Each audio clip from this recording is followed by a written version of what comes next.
Hey, c'est tout le monde, ici Tenma, j'espère que vous allez bien. Pour ma part, ça va super, on est parti aujourd'hui pour une nouvelle vidéo. Aujourd'hui, je vais vous expliquer tout ce qu'il faut savoir sur la forge magie pour bien FM un item. Alors avant tout, il faut savoir qu'il faut quand même pratiquer au fur et à mesure pour mieux comprendre, mais je pense qu'avec cette vidéo là, vous aurez toutes les bases pour pouvoir ainsi pratiquer. Alors ouais, donc comment bien FM ces items, tout le tralala. J'ai vu qu'il y avait quelques retours sur la forge magie, du coup je me suis dit d'en faire une vidéo. Donc là les semaines qui sont passées, donc il y a eu peut-être 2 semaines où j'ai pas sorti de vidéo, c'était normal, c'était histoire que les autres vidéos fassent des vues tout simplement. Comme ça on laissait un petit peu de temps avec une petite pause pour que ça fasse des vues tout simplement. Alors, du coup c'est parti, donc alors la forge magie, qu'est-ce que c'est, à quoi ça sert? Donc la forge magie, on a 6 métiers de disponibles. Alors on a le métier de joaillier hommage, donc ça sera pour tout ce qui est bijoutier, donc anneaux, amulettes. Le costumage, ça sera les coiffes et les capes. On a le forgemage, ça sera les métiers donc d'armes, donc de forgeron, donc tout ce qui est épée, bâton, marteau, pelle. Voilà, ensuite on a le sculptomage, donc ce sera arc, bâton, baguette. Voilà. Le façomage, ça sera tout ce qui est bouclier. Ouais, bouclier. Et on a le cordomage, ce sont les bottes et les ceintures. Du coup voilà, donc il n'y a rien de bien compliqué à comprendre pour le moment. Alors avec la forme de magie, ça permet d'ajuster en gros les bonus de nos équipements et ainsi de les perfectionner. Par exemple, j'ai un collier du Valet Vénard. Grâce à la forge magie, j'ai pu faire un jet très proche du parfait en rajoutant un exo de 3% de résistance R.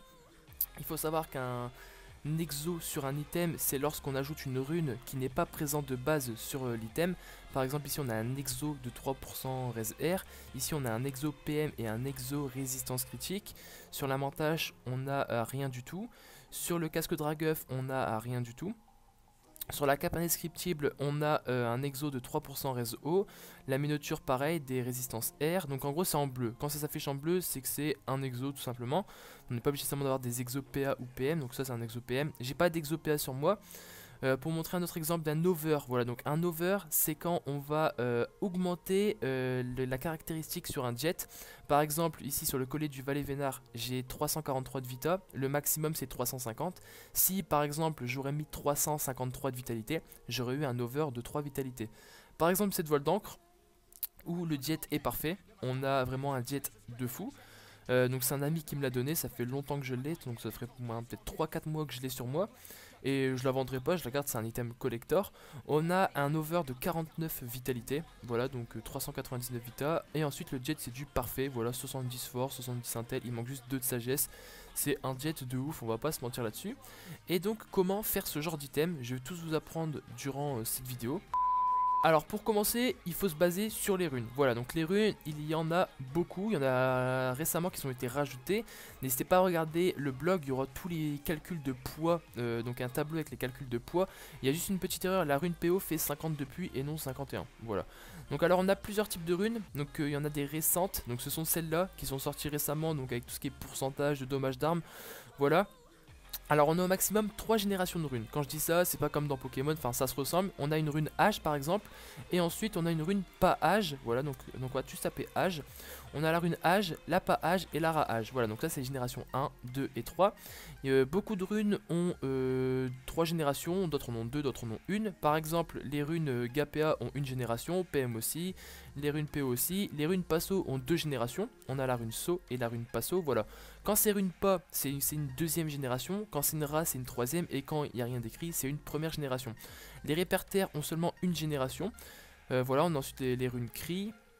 Voilà, enfin bref, n'hésitez pas à faire un petit peu le tour de tout. Les runes vie, voilà, pour monter la vitalité. Après, les noms se ressemblent. On a chat pour chance, H pour agilité, faux pour force, in pour intelligence.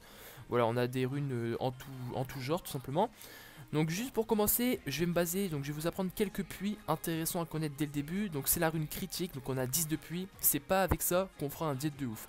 Je tiens à vous le préciser. Ensuite on a la rune d'eau, où est-elle? Elle donne 22 puits, voilà donc la petite rune d'eau.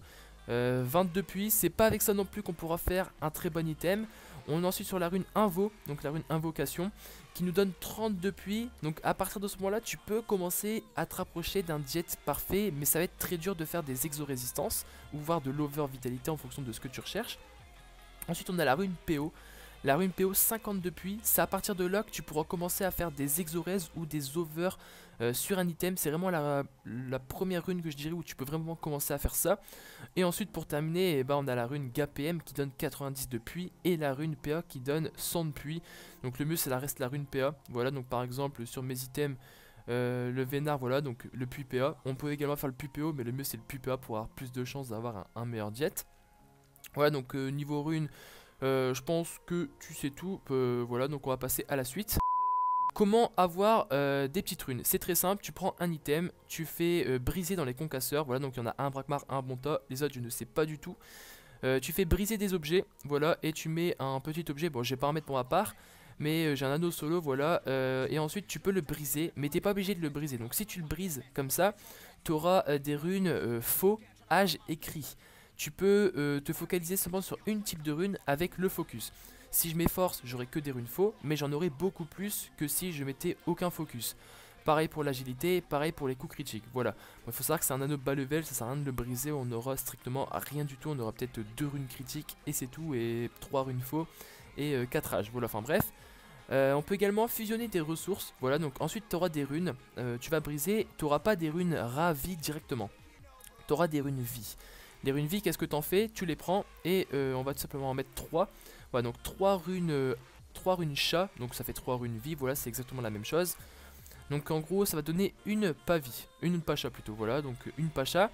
Et 3 pachas vont donner une ravie. Voilà, je vais refaire tout simplement pour que vous voyez. On va en mettre 2, tac, on fusionne et on met les 3 ici. Et on peut avoir une rachat. Voilà, donc ça c'est pour la fusion. Pour te faire plus de kama, il y a des petites astuces kama, tu verras prochainement, je vais en sortir une. Très facile avec les runes, voilà, je pense que si t'es pas bête, t'auras déjà compris. Ensuite, comment FM un item? Donc c'est très simple, donc moi seulement sur j'ai tous les métiers de forge magie. Donc là sur la Yop, j'ai seulement joyomage et costumage. Sur les Nutrophes, il y a tout le reste. Voilà, donc niveau forge magie, je suis assez calé, ça fait très longtemps que je fais de la forge magie. Par exemple, je mets mon anneau. J'ai pas beaucoup de runes sur moi. On va juste tout péter, voilà, on va tout péter. Alors, donc quand c'est tout rouge comme ça veut dire que la rune n'est pas passée. Ça s'appelle un échec critique. Donc la rune que tu veux passer ne passe pas et ça détruit le jet. Hop, ensuite on va passer une petite page pour voir. Voilà, donc la page est passée en succès critique. Ça veut dire que la rune est passée et elle n'a rien enlevé autour. On va repasser une pafo. La pafo est passée tranquillement. La page est passée tranquillement. On va répéter le tout. Donc là c'est un échec critique. J'aimerais bien qu'on passe un succès neutre. Juste pour vous montrer. Ah, donc là on a un succès. Là c'est pas vraiment. C'est un succès critique. Bah pas vraiment, c'est un succès neutre. On a passé un exo, mais ça a endommagé le neutre. Du coup voilà, ça c'est un succès neutre. Par exemple, je vais le refaire. Normalement ça va péter le dos. Oh non, il ne part toujours pas. Voilà. Donc là en gros ça s'appelle un succès neutre. En gros votre rune va passer, mais une autre rune va disparaître. Donc en gros un autre caractéristique de votre jet va disparaître. Alors pour calculer un puits, ça va être très compliqué. Je vous conseille vraiment de prendre une calculatrice, le tableau, ainsi de tout calculer. Donc là j'ai pas vraiment d'exemple à donner, donc ça sera vraiment bien écouter ma voix. Par exemple, je vais juste retirer mon collet du Valet Vénard pour que vous compreniez un peu mieux. Hop, on va le mettre juste là-dedans. Tac, alors, voilà, donc GFM tranquillement, voilà, tu remontes les diètes, la rune d'OR donne 5 de puits, la pas d'OR donne 15 de puits, les résistances donnent 6 de puits, l'esquive PM donne 6 de puits aussi, la PO 50, PA 100, pas âge 3, ra âge 10, pas vie 3, ra vie 10 aussi, la sagesse, donc la passa c'est 3, la rasa c'est... Non, la passa c'est 9, la rasa c'est 30, les répous c'est 2 par rune. On a fait un peu le tour, la prospection c'est 2 par rune, si je dis pas de conneries, parce que la prospection j'en passe très rarement. Mais voilà, au fur et à mesure que vous allez faire de l'FM tranquillement, vous allez comprendre tout doucement et vous allez vous rappeler du poids des runes, parce que chaque rune a un poids. Et c'est à partir de ce poids là qu'on pourra faire de très bons items. Par exemple voilà, GFM tranquillement, voilà, le PA saute, voilà, le PA saute, on n'a toujours pas le puits, enfin si t'as le puits, mais pour qu'il soit validé, il faut que, donc t'as 2 techniques. Donc soit tu repasses le PA immédiatement. Personnellement c'est la technique que j'utilise, sinon je vais rager. Voilà, donc le PA saute, t'as 100. Donc on part sur un 100. Par exemple, elle part à cause du dommage R. Voilà, donc je passe une do R, la do R passe, le PA saute. On est à 95 de puits. Pourquoi j'ai fait 100 moins 5? Voilà, on a 95 de puits, il faut que le PA repasse en succès critique. S'il repasse en pétant un autre jet, c'est mort. Vous pouvez recommencer à FM votre item. Mais s'il passe en succès critique... Tu auras 95 de puits avec la Do R. T'en aurais eu qu'entre 94 si ça aurait été pété avec la résistance eau. C'est vrai que c'est assez compliqué à comprendre, c'est pour ça n'hésitez pas à regarder le blog, ça sera un peu plus facile peut-être à l'écrit. Voilà, donc on a 95 de puits. Donc tu commences à perfectionner ton jet, tu as 300 de vitalité, tu passes une ravie, donc ça fait moins 10 de puits, ça fait 85. Mais si la rune passe en succès critique, c'est-à-dire que c'est écrit, donc ça passe directement et qu'il n'y a pas écrit reliquat, plus reliquat, s'il n'y a pas écrit plus reliquat, tu ne comptes pas le poids, tu resteras à 95. Mais s'il y a plus reliquat d'écrit, c'est mort. Tu comptes le poids, donc tu seras à 85, tu passes de la résistance, tac tac tac, voilà, donc ça fait moins 6, moins 6, moins 6. Tu commences à avoir un jet assez cool, tu mets les esquives PM, hop, tu mets les répous, tu mets la sagesse pour aller à environ 45, voilà, sans plus. L'agilité, à partir d'un certain seuil, ça va être compliqué de passer des pages. En gros, tu multiplies par 20 ta rune. En gros, les runes page, ça donne 3. 3 x 20, ça fait 60. À partir de 60, ça va être très compliqué à passer de la page, comparé si c'était un jet avec 20 agilité. Du coup, tu vas commencer à passer des rahages, à faire des jets où ça se termine par des 8 ou 9. Comme ça, tu peux passer des rahages assez facilement. Par exemple, là, avant de faire le jet, c'était à 68. J'ai passé une rahage au lieu de passer des pages. Voilà. Et ensuite, dès qu'il te reste de puits, par exemple, il te reste, par exemple, on va dire 54 de puits. Tu vas passer des résistances R, c'est la meilleure chose à faire de nos jours comparé à un over vita. Donc 54 ça fait 9, tu peux passer 9 runes, hop tu mets tes 9 petites runes et tu les passes tout doucement une par une. Et si ça passe en succès critique tu comptes le puits, si ça passe pas tu comptes le puits, et si ça passe en succès neutre tu comptes le puits. C'est assez compliqué à comprendre mais il faut vraiment pratiquer pour ainsi comprendre. Enfin je sais pas si vraiment c'est très compliqué d'expliquer en vidéo. Mais voilà, en gros, faut vraiment bien se focaliser sur le succès neutre, le succès critique et l'échec critique. Si tu comprends ça, tu pourras développer assez facilement tes compétences en forge magie. Mais voilà, par exemple, on va prendre un autre item, juste pour le faire comme ça, tranquillou. Ah ouais, donc on va parler de l'exo aussi. Voilà, donc pour passer un exo. Ouais, donc par exemple, j'ai fait une petite alliance d'Ourson. Voilà, tranquillement, le PO il saute. Voilà, donc j'ai 50 depuis. Il est sauté à cause d'une page. Donc il repasse en succès critique. Donc on a 47 depuis. 47 depuis, on remonte notre jet. Voilà, on met toutes les runes qu'il nous faut. Voilà, on a un jet assez cool. On n'a pas d'over, faites attention, on peut pas over. Donc on peut pas faire un très grand over avec de l'exo. Par exemple, la résistance critique c'était le maximum. Si tu veux passer une rune GPA, faut passer une rune ini. Ou sinon c'est 4 de vitalité. Alors que pour la vitalité, ça doit être peut-être. Je sais pas du tout, là, en vitalité, quand tu passes un exo PM, je sais pas c'est combien de vitalité au maximum pour le passer. Genre l'over vita, je sais pas du tout ça combien. Voilà, par exemple, il te reste 30 depuis, enfin, il te reste 5 depuis. Tu décides de passer une récrit, histoire que ça fait un peu plus stylé, comme ça tu as 2 lignes d'exo.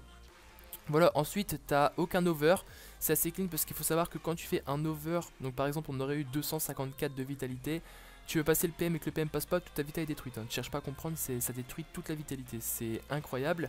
Mais bon voilà, donc il te reste du puits et tu décides de passer un petit PM. Voilà, donc le petit PM il est passé, c'est un exo, donc tu as une chance sur 100 qui passe. C'est pareil pour l'invocation. Non, l'invocation tu as peut-être plus de chances de le passer. Le PO pareil et le PA pareil, ça reste compliqué en tout genre.